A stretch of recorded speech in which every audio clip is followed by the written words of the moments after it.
Xin Chào, hey, how are you? In this video today, we're going to talk about the pitfalls of dating when you first get to Vietnam and the same mistakes many foreigners make over and over again when they're first dating here. My name is Chris. Welcome to my channel, Fat and Broke. I've lived in Vietnam for the past 6 years. So let's rip into this video and get going. So, hey, how are you? First things first.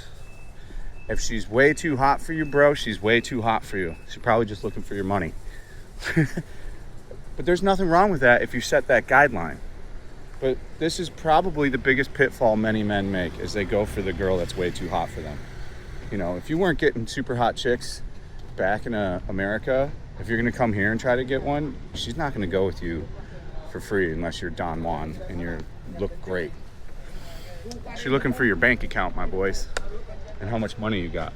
A big indicator, and one of the biggest tips I can give now in the market since I'm back dating, and I've been talking to young girls, older girls, is when you initially start talking to them via text. Like, I've been meeting just mainly women out and about, like just saying, hey, what's your Zalo?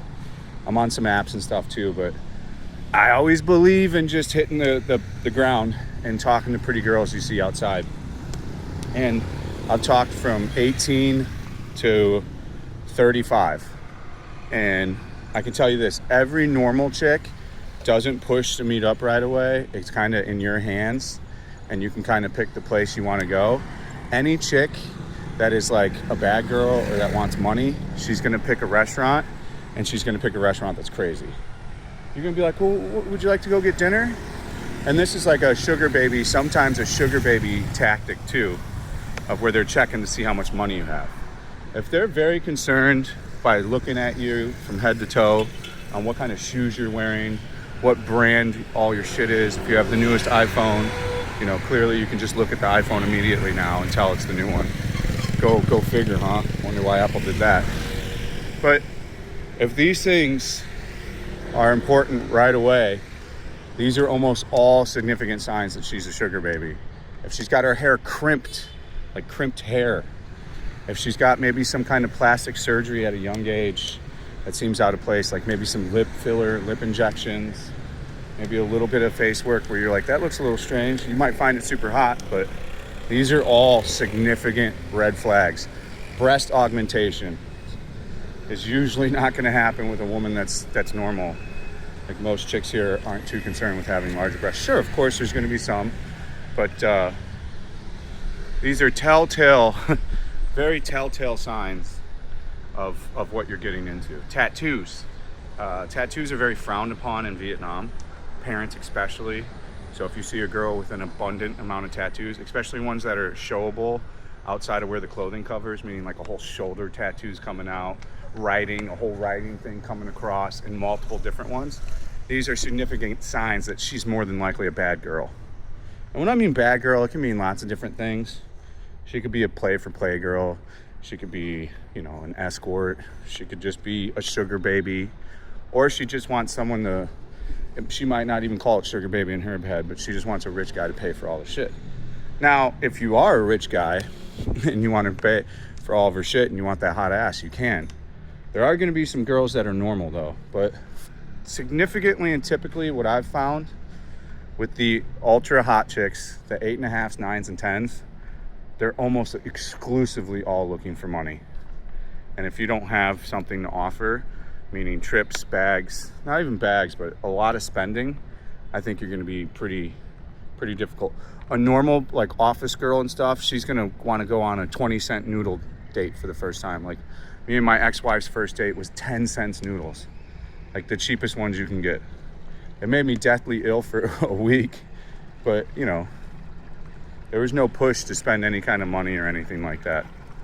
So when there's like I'm telling you, it's the biggest indicator right now is I'll ask the girl where she wants to go, how she wants to do the first date, just to see what her answer is. And out of most of the younger girls, they sent crazy like restaurants and like crazy. One girl sent me, I met here. That's how I could tell she was a sugar baby. She was really nice. We were talking by text. She was nice when she came up. She said she was from Vinh Long, I think, which no one from Vinh Long would come here. It wouldn't make too much sense. But anyways, she was very nice via text. And I'm like, well, let's go get dinner, because we had already chopped it up quite a bit in person. And I'm like, what kind of food you thinking? She's like, I don't know. And I'm like, okay, I'll just pick something. And I'm like, we'll go to Thowden since it's easy to come back here. She lived here. And she's like, okay. And I'm like, I'll pick something. And then 20 minutes later, she sends me like a restaurant that's $6 million per person, set table. I just blocked her and deleted it. There's no point in even. You have to know. The biggest thing you have to do is know how to say no and move on as quickly. There's a million billion women in the world. Like on the apps, I move on pretty quick. There's really no need to get stuck on one chick. The second you start seeing red flags, just bail out. Absolutely bail out. You know, I'd almost say going the route with those girls, I would recommend you go to the Patreon, where we're going to talk about the spicier stuff. All the degen stuff where you like pay for chicks and stuff, that's over there on Patreon. So if you're looking for that, you'll see the Patreon link show up at the end of the video. So the red flags are pretty easy to see with these women. Now, if you want to get in a relationship with one, I would just be very straightforward and go, are you looking for a sugar baby relationship? And how much are you looking for me to pay? Like my last buddy that was in one, he was paying his girl $10 million a month in Vung Tau. And yeah, he pays $10 million. And that's like his little girlfriend. Now here, I think you're gonna expect to spend, I had a buddy here, the last buddy here, he had a pretty hot chick, but he had some money and he was paying her like the equivalent of $1,000 a month in Saigon. But she's pretty hot. She's like a 9, dude. She goes to the gym. She wears the Lululemon. She's got the right thong on all the time. She's got the, you know what I'm saying? You know, there's different levels to hot chicks, as we all know. Especially from when you go 8'5" to a 9, to a 9'1", to a 9'3", to a 9'5", and then 9'8", and to a 10. So it's gonna get pricier as you scale up to what you're wanting. But the biggest pitfalls, I would say, is not being selective enough and not just recognizing the red flags immediately and moving on to the next one. You don't have to put up with shit. We're a rarity around here. We are exotic. If they don't like what they're seeing, move on. There's going to be one that will. You have to remember that, you know. But you have to also get your shit in shape. I'm working out every day again now. We're exuberating 3,000 calories or more every day. I'm eating less than 1,500 calories a day. So I'm losing weight. I'm getting in shape. My confidence is up. You need to be able to cold call. If you cannot walk up to girls and talk to them, you're going to just, I don't know, not have as great of a time as you possibly could. There's no reason why you shouldn't be talking to almost every girl. I was super shy when I just first got here, just even 2 weeks ago.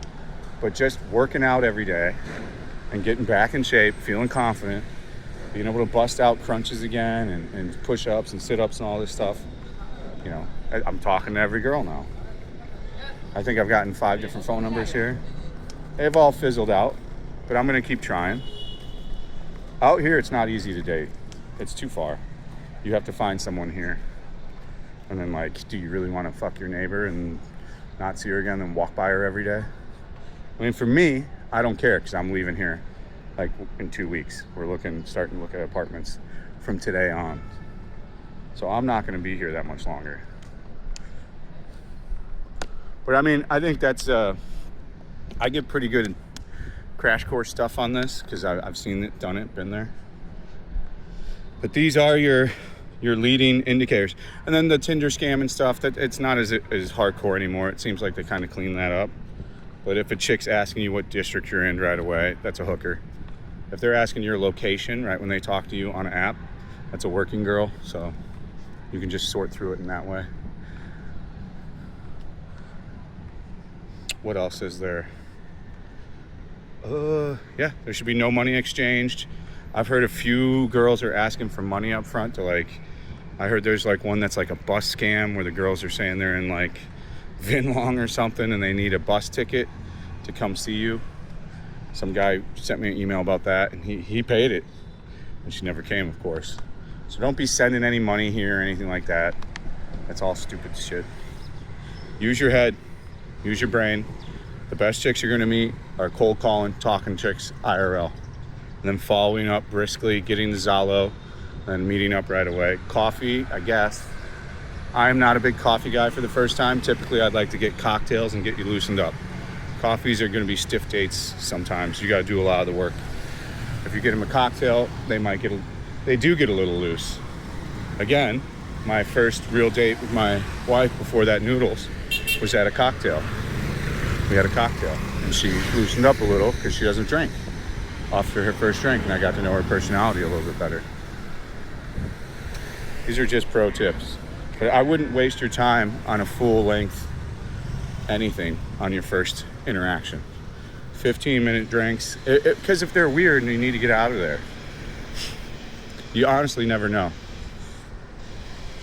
So again, that's the video. I'm sure there's more to it. If you boys have more stuff to add in the comments, if something bad happened to you, I wouldn't think you need to meet their family or anything right away. No money should be exchanged unless that's what you want to do. Don't be paying for expensive meals. Set a provenance that you're not rich, even if you are. They don't need to know that shit. Go on normal dates. Build up to spending money. But if you want to go the opposite direction and want a hot chick and just blow her out of the water and show her you're fucking got money and you want to throw it all around, you can do that too. But you're always going to set the standard that there's going to be gifts forever. So if that eventually goes into a long-term relationship, which I know a lot of guys that have done that, she's going to expect shit for life. So you're never going to stop buying her stuff. You've set a transactional relationship. Just remember that, boys. As ever, I appreciate your time for watching my videos, and I hope these were very helpful for some of you guys out there. If you want to talk to me, you can sign up for the Discord. The Discord link's always popping up somewhere. It's in the streams and all that stuff.